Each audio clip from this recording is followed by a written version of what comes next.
Hi, this is Pat McDonald, your host for Vote for Vermont, where our tagline is Listening Beyond the Soundbites. Joining me in studio this evening is Senator Ann Cummings. Senator, welcome. Thank you. Good to be here. So glad you're here. First time ever. Yes. We have to change that. That's too bad. Oh, that's my bad. Senator Cummings, you have been since 1970. No. No. What? How many years? Since 97. Oh, 97. I knew there was a 9 in there somewhere. Yes, I came in 97. There you go. I am That's the a long dean. time, Senator. I am the dean. Because we had a lot of retirements last year. We lost 5 senior members. Oh, I know. We should talk about that. Yeah. There were some key people, and now I'm Yes. so glad to see who's now the head of the school board from Senate Education, Senator Champion. Oh, I saw that he was on, yes. Well, I think he's going to be chair, which okay. is fabulous. I hope he is, because he is one of, yourself included, but he is one of the best chairs in that legislature, as far as I'm concerned. He was fabulous. I had him as a member when I chaired that committee, Oh, and did I had you? him as a member on finance, but I've never worked with him as a chair. Well, so. I admired him. He was very, very respectful, but Mm-hmm. just kept it going and kept it on task, which is Yes. sometimes hard. It is sometimes hard. Anyway, the senator she's chair of Senate Committee on Finance, a rather important committee, and you're also now this year on Senate Committee on Health and Welfare. Yes. And that's new for you, is it not? Or have you It been there? is, no, this is my at least second and maybe third time on health and welfare, at least second. I was on there in the maybe 2014 through 16. And I was on there before that, I believe. One thing about being there for a while is that the Senate, you serve on 2 committees. Right. I've been pretty consistent chairing finance since the early 2000s. I was out for 4 years and then came back. But you get a chance to serve on a lot of committees. I haven't done natural resources or agriculture, but I think I've touched most of the rest. I would say so, because, well, especially finance, though, and appropriations, those two, you can't miss much. You Those have to are sit the on money committees, Yeah. and everything goes through appropriations that it involves spending. We get involved when they need money, or Don't we anything all? that raises money, anything that impacts revenues. And we have the education fund and property taxes amongst that. Yeah, I remember last year, that was quite the discussion, property taxes. I have a feeling it's going to be perhaps back again this year. Oh, it is on Yeah, front for burner sure. this year. Yeah. And health insurance is on front burner in the morning. Good. We have to chat about that, because being retired, You're kind of, insulated. and may I say, God bless the state of Vermont for its supplemental for retirees. Yeah. Some of my friends, I don't know how they do it. I don't think I could, paying for medical, just flat out paying for it without any subsidies or any support. Yeah, So- no, we were told that it is it over $40,000 a year for a family bronze plan on the exchange. Wow. I mean, that's more than a lot of families make. I was going to say, And those are the bottom level plans. So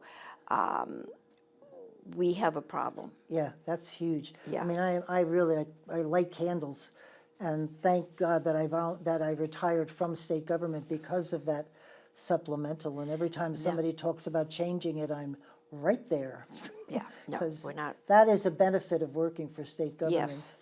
Yes, having, there are not that many places that have No. pensions or that have retiree insurance if you're not, so, yes, it is a definite It's benefit. incredible. Yes, and I thank them profusely every day. So I just wanted to tell people, Ann is also on, I'm going to read this quickly, but my goodness, Health Reform Oversight Committee, Joint Fiscal Committee, Joint Transportation Oversight Committee, Yeah, And then are you on the Barry Granite and Ethnic Culture Museum Steering Committee? Is that the It Granite was Museum? apparently Senator Luzzi, when they were establishing the Granite Museum, Yeah. put all the Washington County legislators on the advisory committee. None of us were aware of that. That's funny. Until last year, in which they called us up and said, "You're on our advisory." Because I used to serve because I worked for Barry part-time. Yes. I was on and I found that fascinating because the people that are on it were the big names in the granite industry. Yes. And those guys, men and women, knew, questions and answers, and it was a great meeting. It is a great asset. it I is. wish we could have more people come and appreciate it, and then you should go from there up to the cemetery Right. to see the product that was and is still being made. Right. I was just talking to somebody on Facebook about that when I said, when you see your visitors, the faces when they say, well, where are we going? I said, well, we're going to the Hope Cemetery. And they look at you like, what? Yeah, no, I take all my family that comes to You have visit. to, We're going to go right? see it. I Yeah. took my grandkids. Yeah, I think it's amazing. Anyway, there's the emergency board, which is known Yeah. as the E-board. Then, this we have to talk about, the Income-Based Education Tax Study Committee.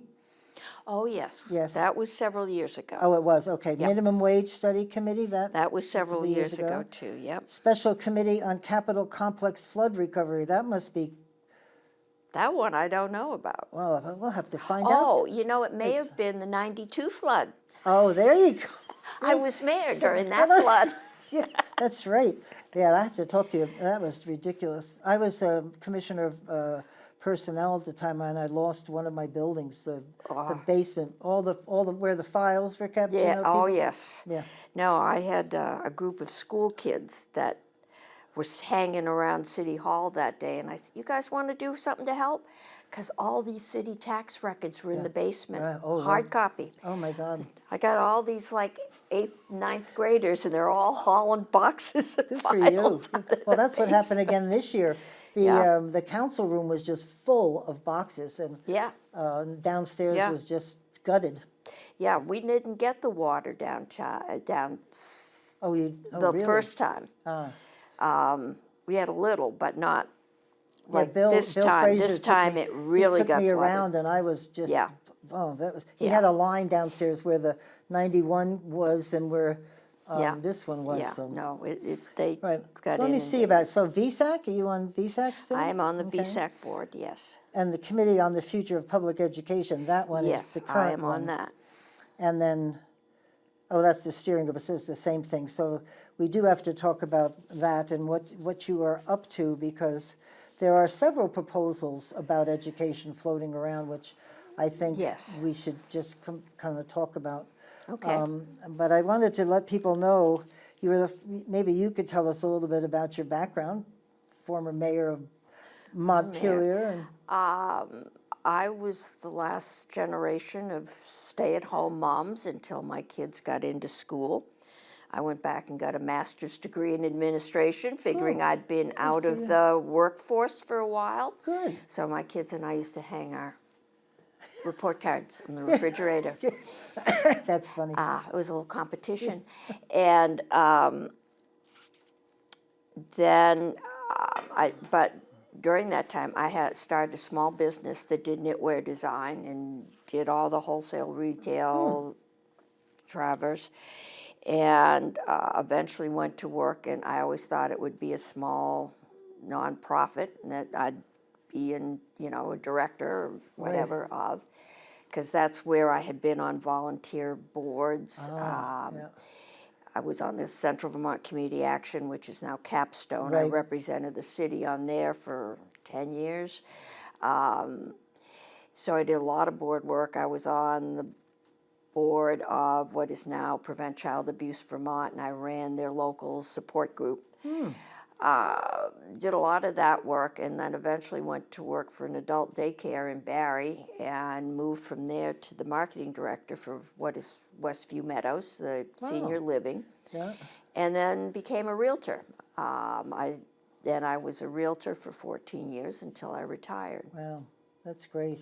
So been around a Yeah, little just a bit. little bit. So what did you do? I was on Prevent Child Abuse of Vermont's board for quite a while. I love Linda Johnson and all that they do up there. Well, when we started, it was Parents Anonymous, Right. and Linda was running the support group up in Johnson, Morrisville, Yeah, and right. I was doing Montpelier, Ah. and we were at the stage where it took a board action to buy trash bags for the office. You know, Great, it right. was hand to Yes, it is. mouth. The Right. director had to earn the money to Wow. pay. It has definitely grown and progressed since then, but really provides a helpful service I in loved it. helping parents that are really struggling. And for a lot of people, what was considered good parenting, like spare the rod and spoil the child, Right. when some of us were growing up, now became abuse. Yeah, well, And parents Yes. didn't know what the alternatives Right. were. And being at home with children can be highly stressful.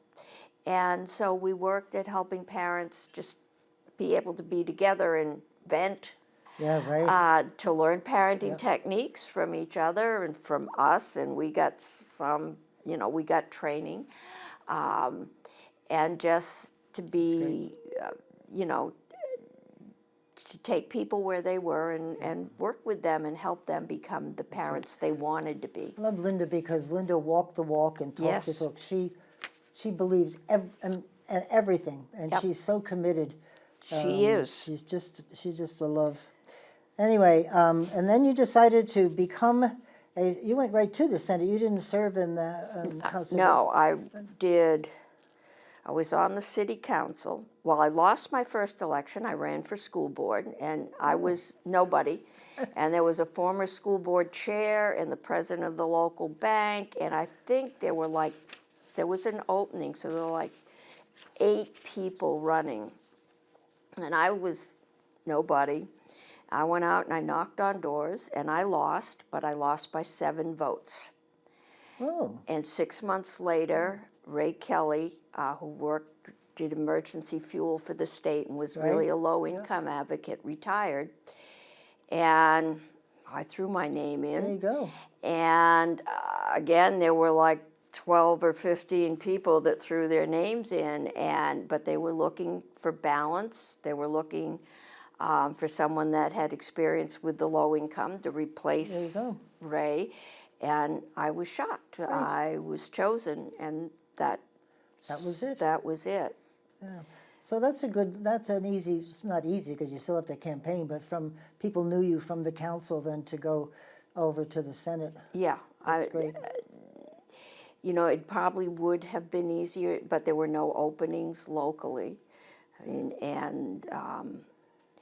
So I decided I'd give it a try. I lost that first election. I lost my first election for mayor. But I made it.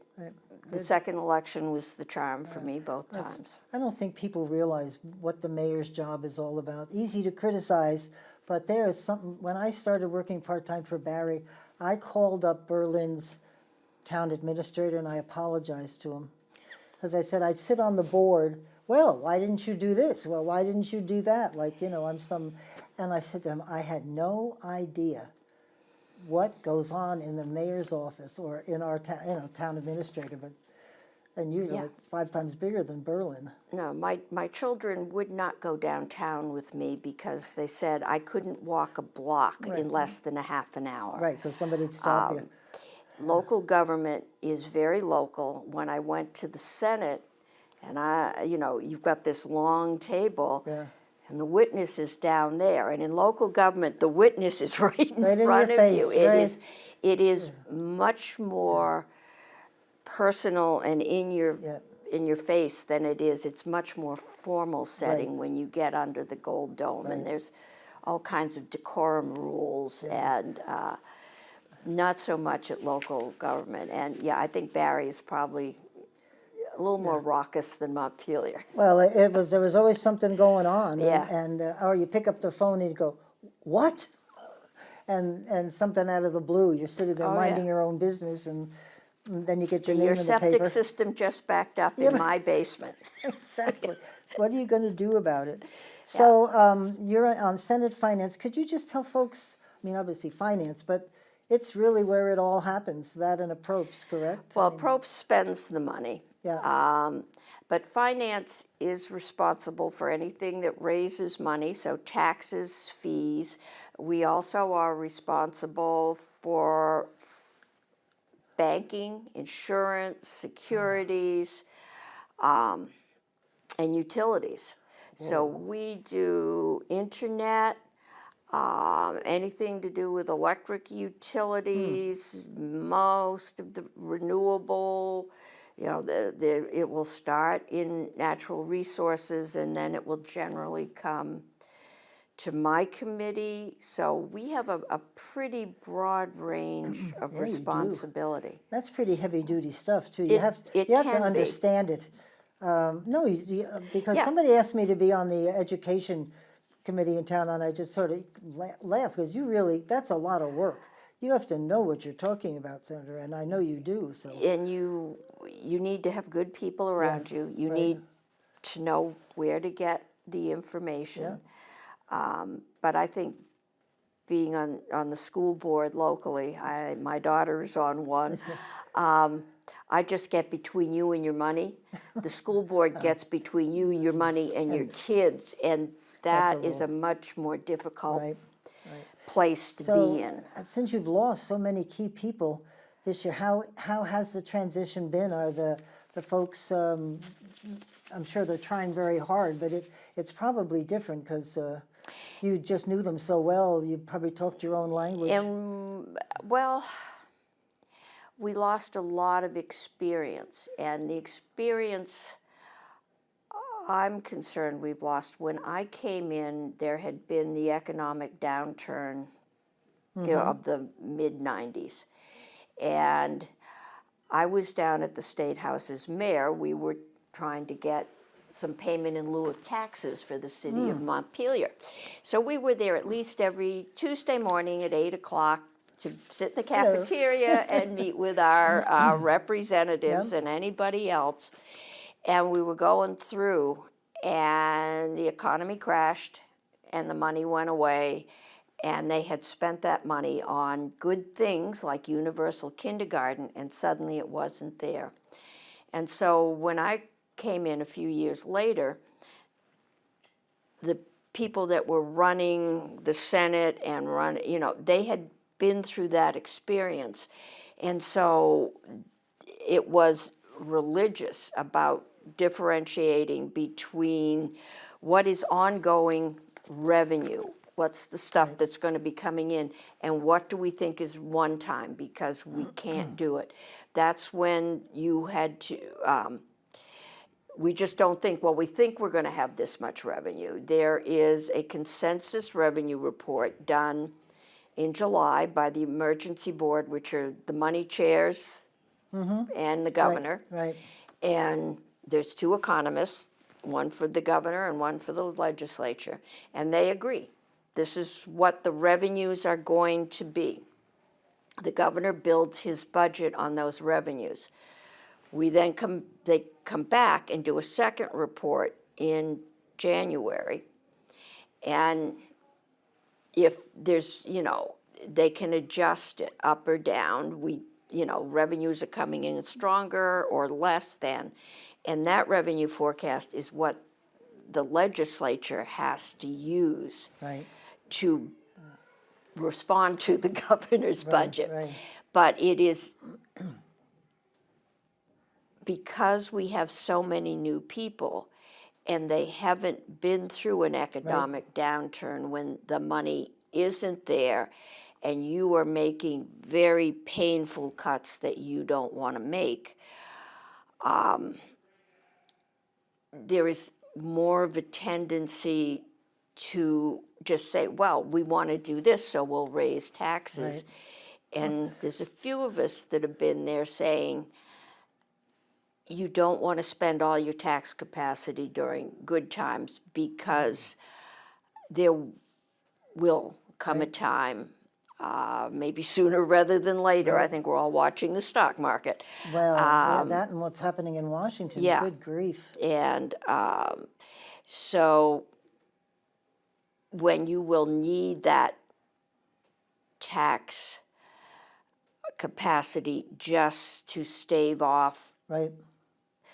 to make it, to keep a terrible place from becoming worse. Yeah. And so I think that's, you've got a lot of new people that are very enthusiastic Right. and want to do really good things. And you've got a few, Jane used to call Kitchell, who chaired appropriations until she retired last year, used to say, yeah, that's me, the wicked witch, because you say no. Right. Well, you all have the background and know the pros and cons of doing things. I know when they come in, they're like, this is it, it's my chance to shake it up, Yeah. but it's not what they think. And that, it's a good thing to have new blood and enthusiasm, because you can get mired. But as I get older, I find I use the word balance a lot more. Need to balance. But There it you go. is a balance. You need, if democracy is going to thrive, it needs to have a balance, Well so said. that all points of view get considered and heard.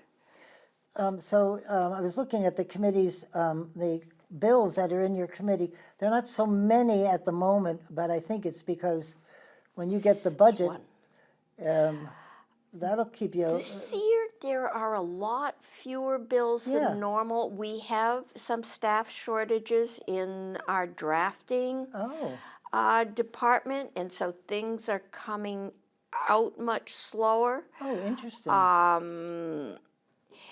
And so it is slower. I don't have the number of bills I normally would have.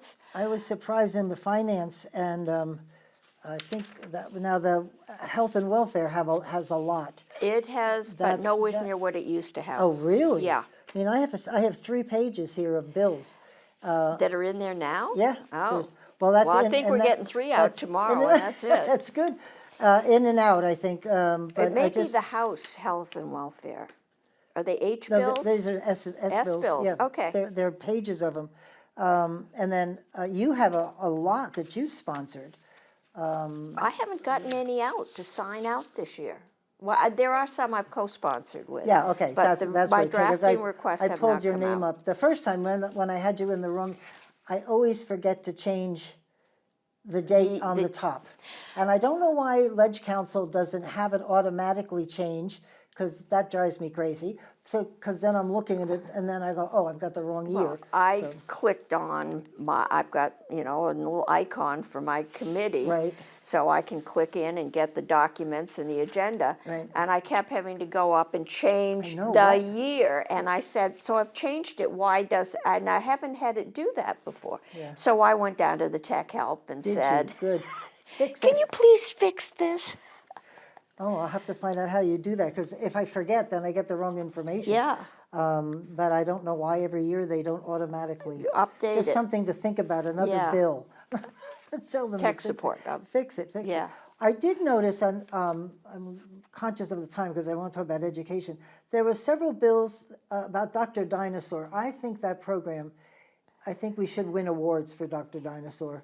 And then you're going to be expanding it. Well, see, that's where it gets think. interesting. Oh, Insurance is based on your pool, the size of the pool. We Right. couldn't get to single payer because our pool is so small. The cost goes up per person. And so it is a really good thing to get young adults on Dr. Dinosaur. Right. On the other hand, we have an aging population that uses more health care. And so if you take those young adults out of the pool, you need healthy Oh, I yeah, mean, sure, to balance it out. to There balance you it, go. your homeowner's insurance has traditionally been fairly low because most people's house don't burn down. Right. So, it's a big pool, and not a lot of calamities happen. That's changed with the forest fires in California, yeah, and yeah. it's Flooding here. flooding here. That's why there's a federal program, because private insurers can't afford, can't cover their costs, their losses, without raising the price on everyone else, and it gets to be beyond the price. And we're seeing that in healthcare. Yeah. It's really ridiculous. It is, and a lot of it is we're an aging, and we are not pulling in the young people that we need to kind of expand that There's pool. even a problem with the number of doctors here. Well, Bruce and I haven't been Yes. with a primary doctor in almost a half a year, because where we go, the doctor left and they can't find a replacement. yes, we have a shortage in every And everything. in every professional, and part of that is tied to the cost of housing. Right. We all hear stories about people who have taken jobs and then come here and can't find a place Right, to live, right. and they back out. I can't think of a business that hasn't told me that housing is a major issue for them to get employees. And we've done something, because coming out of COVID, it was childcare. You've got to work at home because there's, Right. and it costs $35,000 a year to have a kid in childcare. Ooh, is that the cost these days? Some of them, Wow. yeah. That's what I wanted to do when I came here to Vermont, to have my own daycare center, but thank God I woke up one day and said, maybe not, but It is expensive, and so we have upped the subsidy, and we've put on a payroll tax, and we have upped the state's contribution, so that people that provide childcare can make enough money, right. because enough people can worthwhile. afford to go, that they can afford to pay the childcare workers a decent wage. A couple of years ago, the average childcare worker was making $28,000 a Right. year. It has to do with traditional women's work, and we could talk about Yeah, that. that's but another whole show, Ann. Yeah, that's another whole show. Well, I always thought, I always tried to make it good for women to work, because, but you're an exception to this, but when when women would re-enter the workforce after being home, they didn't build up that experience they so didn't. that they could make more money. Yeah. They'd start sort of at the bottom Yeah, of the rung, yeah. and it was hard for them and to catch up Yeah. to their peers. If they ever could. I mean, many right. of it just started working in the local store, Right, Right. right. And so, but those were the days when a single paycheck could support a family. Those days are gone, Gone, long gone. gone, All my children, it's not, do you want to work? right. You need to work. Yeah, you do for sure. So, in your committee now, what is the thing that you're focused on the most? Is it education? And we can talk about Yes. that now. You've got a bill in front of you. What is it? S-104. Is it says an act relating to income-based education funding. I have got That's- a bunch, not a bunch, I have several bills. Tomorrow is crossover. I was going to ask you that. Bill That came up. that any Senate bill has to be out of committee by tomorrow afternoon. The money committees get an extra week, because I think I have 3 or 4 bills now, and there will be bills that are coming out, being voted out today. Right. There'll be a ton that'll be voted out on Friday. And anything that impacts the revenues of the state or utilities or banking, Right. Will come through my committee, and anything that spends money has to go through appropriations. So we get an extra week to process those bills. So far, I've got, frequently they're just bills that do things it's like put a fee or raise a fee, Right. and you either do them or you don't do them.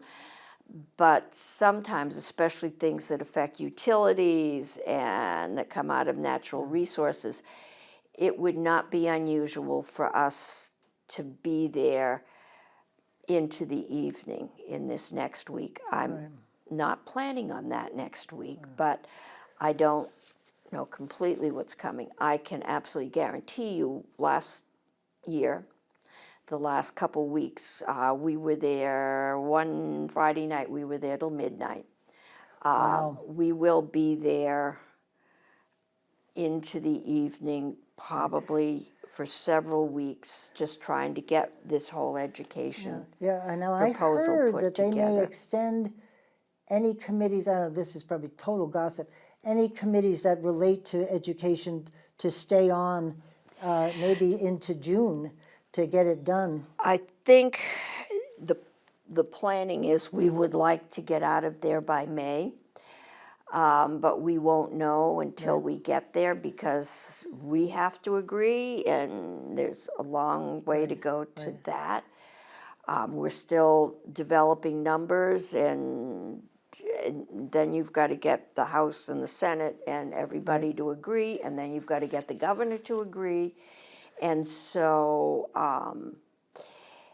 we are working, we invited the governor, who has in the past given us a proposal in April, about the time we're closing up. Right? And so this year we invited him to bring his proposal to us in January, and we told him we would give him at least 2 weeks where the relevant committees would work on it. Before he's given us statewide, negotiations for teachers' health care, which we did do.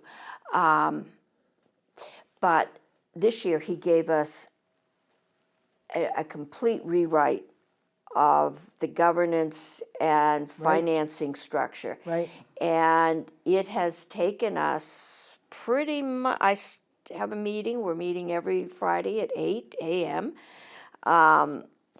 We still don't have their proposal for how we transition from here to there. Interesting.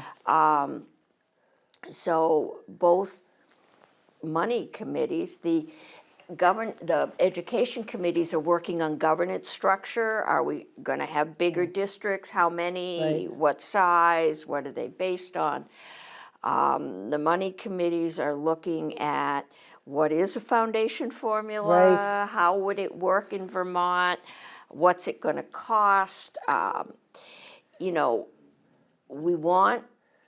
goal is to make sure that every kid gets the education that they need to be happy, productive citizens at a price that your average citizen can afford. And Now this is the governor's proposal. The governor's. And I heard that it may take, my sources here, that it may not be able to be done in 1 year, that it may have to be staggered because it is complex. It's very complex. And part of the problem we're having is that the governor's people are putting out numbers, but it's based on the concept, it would be 2028 numbers. And based on the concept that, well, we're in 26. I mean, we're doing 26 numbers now. It would be based on having all at least the superintendency consolidations and all of those goals having been reached. All he has actually talked about so far is consolidating into not 5, I think, districts. That's huge. Too much culture shock. You would like ours, Senator, then the Campaign for Vermont.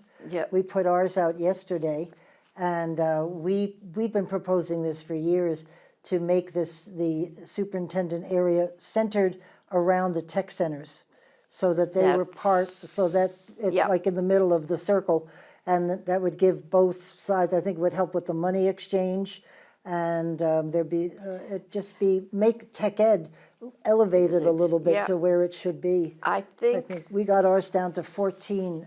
we have 5 or 6 on our board. The governor's is based on whatever the superintendents use. It's like their email meeting Yeah. system. We have one that is on the school boards, how they group themselves. I think that's 11 or 12. The chair of Senate Education has put out one that is somewhere in the 10 to 12 range. Oh, is that the Senator Seth? No. who's Yeah, Seth? that's Senator Seth Bongard. Yeah. I read his. We have is it 212 or 119 we've got now? And so,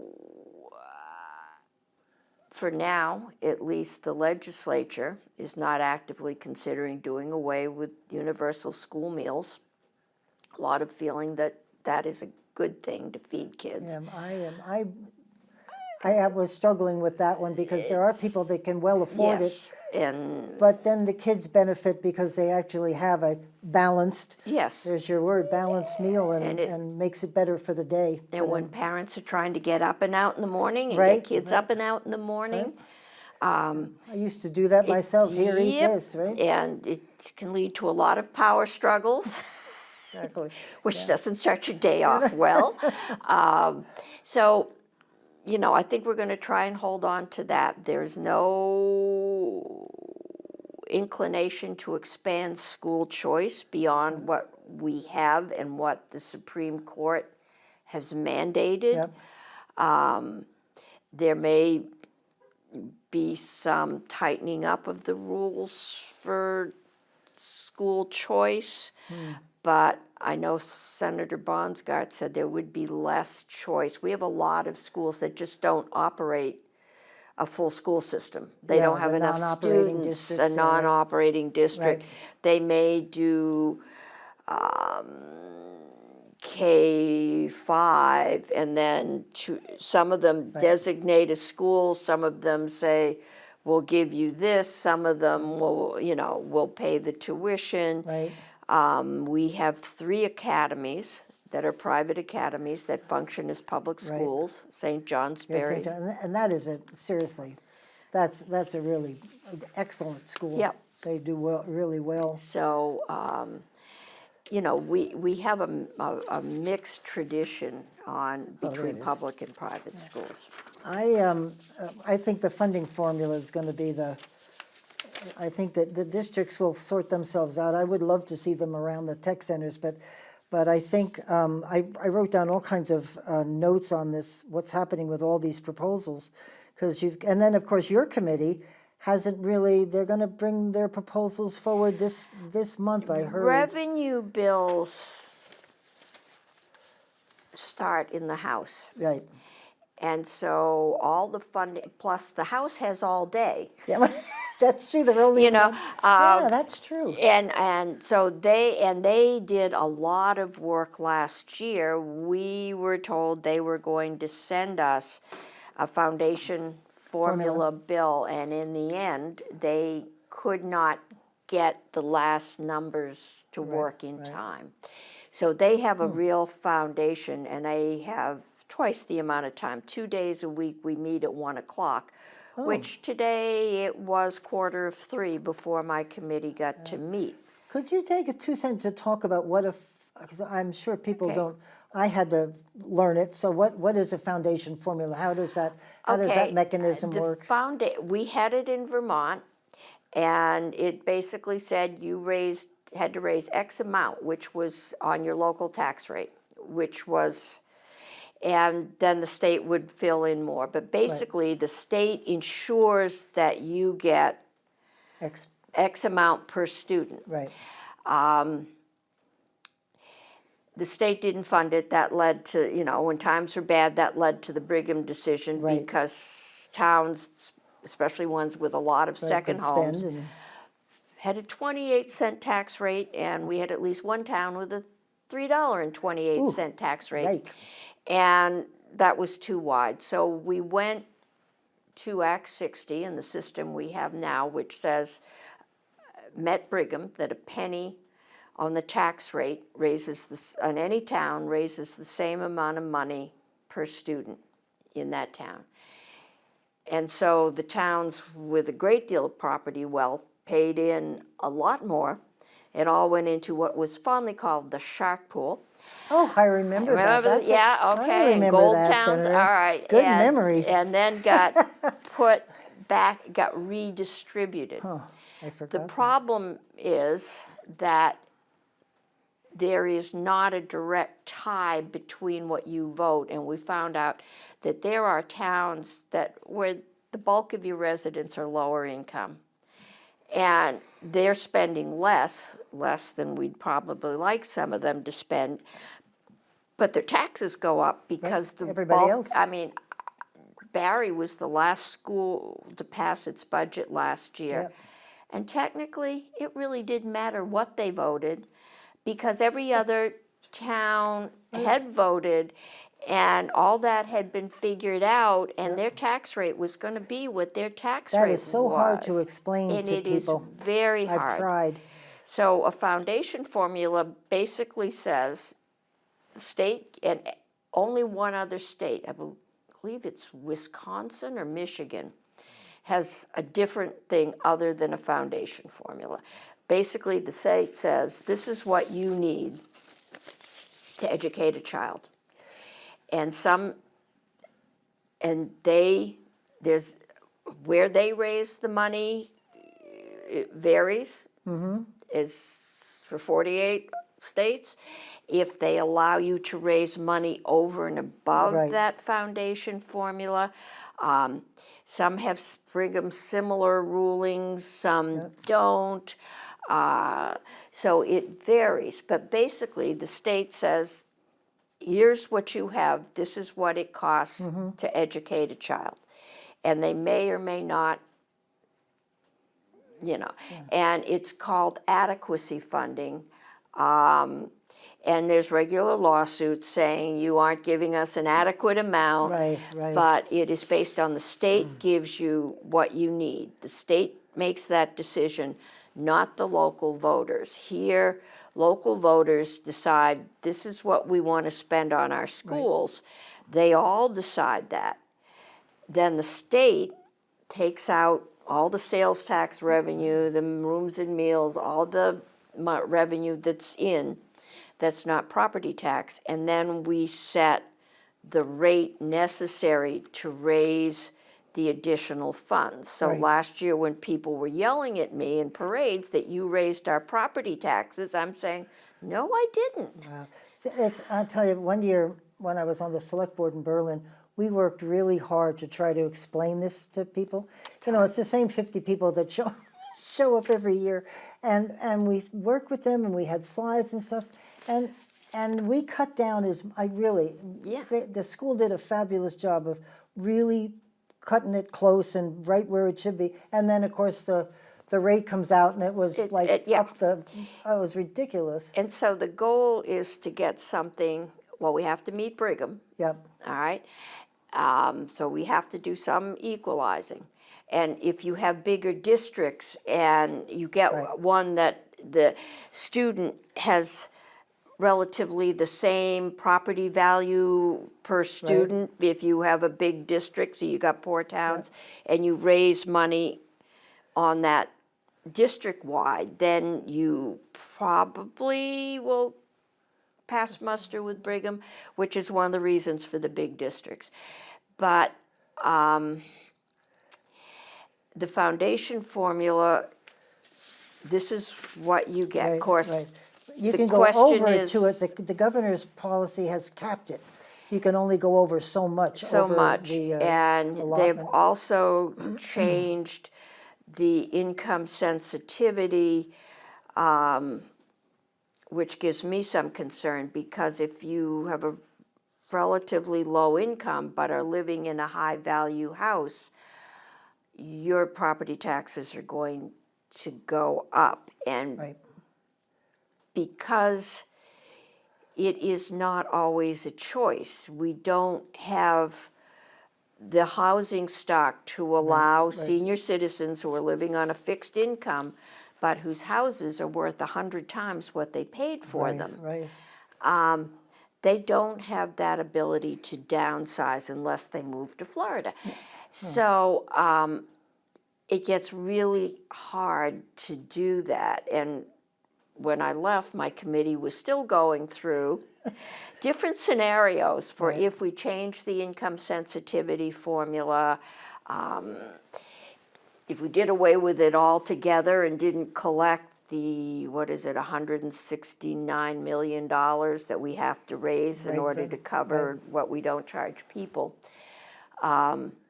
Would it in fact be cheaper for some people if we didn't income sensitize them, and looking at all the different scenarios in there? Do you remember last year there was a huge discussion about weighted factors that they changed?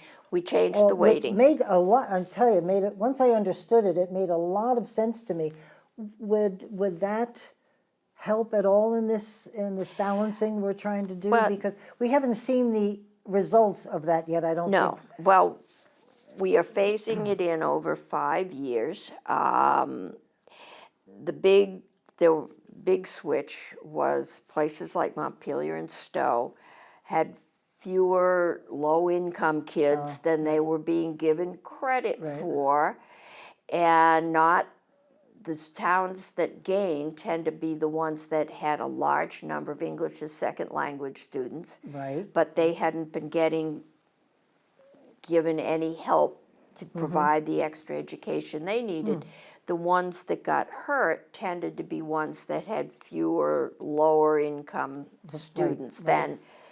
But the weights were done in 1950 or 60, and no one could find any rationale as people just said, well, yeah, I think that'll work. This was done with a professor. Yes, I don't remember her name. She was Tammy excellent. Colby. Yes, right. And excellent. we have her coming in next Friday. Excellent. We've had a hard time. She's in Washington. Because she's good, I think. Yeah, so we, but she's from UVM, and we are, there is, the governor's is 13,200 is his base foundation, but then the weights are added to that, plus all the categorical aid, plus, but we had Montpelier go through, and there's Picus and Odom are national experts, and they have, you should have so many nurses per this number of students and so much and so much. These are nationally tested and proven standards. And that's what a lot of the governor's proposal is based on. So Montpelier went through, and they hit within 1 to a half student of his numbers in everything except mental health workers. We know that there has been a huge spike starting in the early teens of depression, mental health issues in students. We did the Kids Code yesterday, which is an internet regulation. But when social media, that's the same time that social media became very available and began really cluing their algorithms to getting kids on there watching. And they're clued to get kids addicted.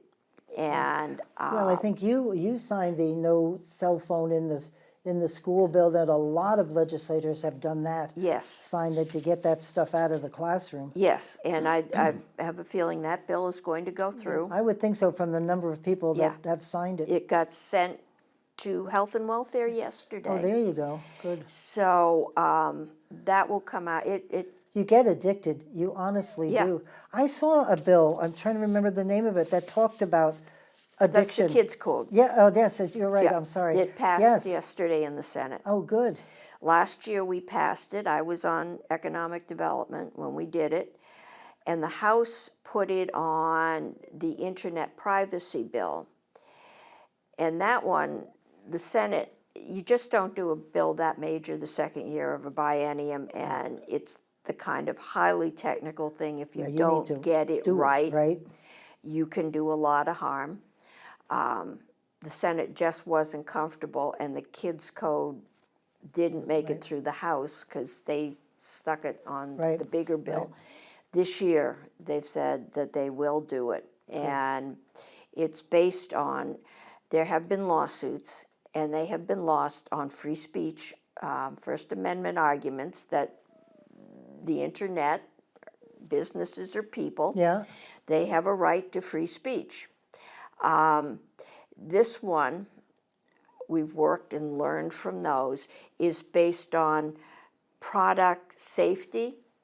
The same way you have standards for car seats and you have standards for what chemicals can be in kids' clothing. Right. And this says these are the standards for what is safe for people of Fascinating. certain ages. So it will probably get challenged, but the cost of doing nothing is too I severe. think it's worth the effort for sure. Yeah. That's great. So, but now you are on this Education Study Committee, correct? Are you not on that special committee? I am thought you on were. the Commission on the Future of Public Education. Right, and you were, are you not giving recommendations or something? I heard that you're coming out with things maybe at the end of this month, or, The commission Maybe right not. now, I mean, I was concerned about the commission last year. It came out of House Education, and it got put in as when we couldn't find a solution other than committee. putting $100 million into right. buying down last year's tax rates. That got put in as kind of a solution. But the time frame was totally unrealistic, and I've said on more than one occasion, you know, the political pressure is such right now because we can't keep putting $100 million right, no. And I think there's into- something happening this year Yeah. too, transferring to the Ed Fund, right? Yes. Once again. Yeah, well, the governor did that. I Yeah. believe we used some of that money to keep from putting 466 homeless children out on the street in 2 weeks. That was in the budget. That's in the budget adjustment. The fate of that is still up in Could the you go, air. we only have about 5 minutes, but Okay. where are these children coming from? These are the children that are presently in the bad weather hotel program. Oh, the hotel So pro- when it is below a certain degree, it's the program we Yes, right. have run for years. It ends March 31st. And on April 1st, there is no place. We don't have the shelter capacity. I couldn't believe we let people out of those hotels in the middle of the winter. I'm sorry, I don't know who thought that up, but that just upset me. I'm sorry, upset me to no end. It's upset all of us. I bet. It is it's an expensive program, Right, but and as the price of housing and the Yeah, price well, I of know you were- rent, we are pricing more and Right, more right. people out of the housing market, and there are landlords who put out lower income people and Yeah. paint everything white and rent it again Exactly. for higher rent. it was tragic. We lost some people too. We lost 2 couples Yes. that froze. Yes, I mean, and we've had people, I mean, homeless people are not all the same. I Yeah, mean, no. we have people with some serious mental illnesses. We have people with some serious addiction illnesses. We have people with some serious physical illnesses. And we have people who just need a home Right. that they can afford to be in, and then they will be all right. Significant number of them are working. Right, right. We have, my church does warming centers. Yep. And we do lunches. I've been making soup. Yes. And we do lunches, and it is, as the word gets out, it's really, they've been Yes. coming in, and they're wonderful. Yeah. They're really lovely people. They're just stuck in a No, situation they don't want to be in. I have been knitting balaclavas as I sit in you? health Good and for you. welfare that go down to one of the warming centers. Oh, good for you. It's the only thing I know I can Yeah, do. that's what I do. I just Other cook. than yeah, I'm That's not my home to shtick. cook during the Yeah. day, but that is an It's issue. just terrible. And I'm sitting here thinking about all the things, and I'm being very serious.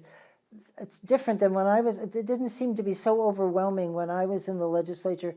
It is overwhelming. this is the worst I have ever seen bet. it, with the number of, I mean, we've had things that were highly emotional, like civil unions, but you did have a Supreme Court mandate Right, that right. told you doing nothing wasn't Right. an option. Act 60, we had a Supreme Court mandate that said you have to do something. We don't have any mandate except the voters that voted down all the school budgets last year. Right. And just looking at, we just can't afford to pay teachers to teach a class of 4, 5, 6 students. Right. But people like their small schools. Change is hard, especially if it might, impact your kids. My Right. daughter was the first 5th grader to go over to the middle school in Montpelier. Whoa. And I can be really, I mean, she was a kid who had some focusing issues, and I really was concerned that she wouldn't be able to find her way to different classes. She did just fine. Well, big shot. That's a good Yeah, thing, I mean, And we only have about a minute left, and Okay. I wish we could go for another hour because it's so fascinating. Is there anything you just want to tell people? I think just be patient. We did confirm Zoe Saunders today. Yes. We just need to get on with solving the problems, and her her confirmation is a distraction. The governor has proposed, and we are now doing what the legislature is supposed to do. We are considering that, but we are looking at all other options. We are not going to be doing the governor's proposal as it was presented, but we will be doing something. What that something hasn't gelled yet. We are still looking, and my committee is crunching numbers.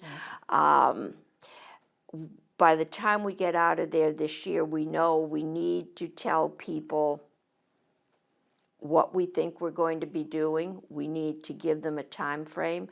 I'm not making any plans for this summer because I think some of us will be working. And that's, just don't panic. I just want to thank you so much. This has been a great show, and I really appreciate it. You're welcome back anytime because we have a big audience, and we love to get the word out. So please give me a holler. Just let me know. Thank you all for tuning in. This is Pat McDonald, your host for Vote for Vermont, where our tagline is listening beyond the sound bites. See you next week.